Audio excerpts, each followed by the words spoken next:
About haqida taxminan. About.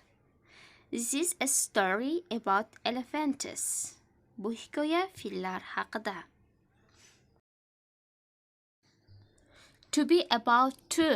Nimadir qilishga taraddudlanmoq. To be about to. They were about to leave when I came. Men kelganimda ular ketishga taraddudlanayotgandilar. They were about to leave when I came.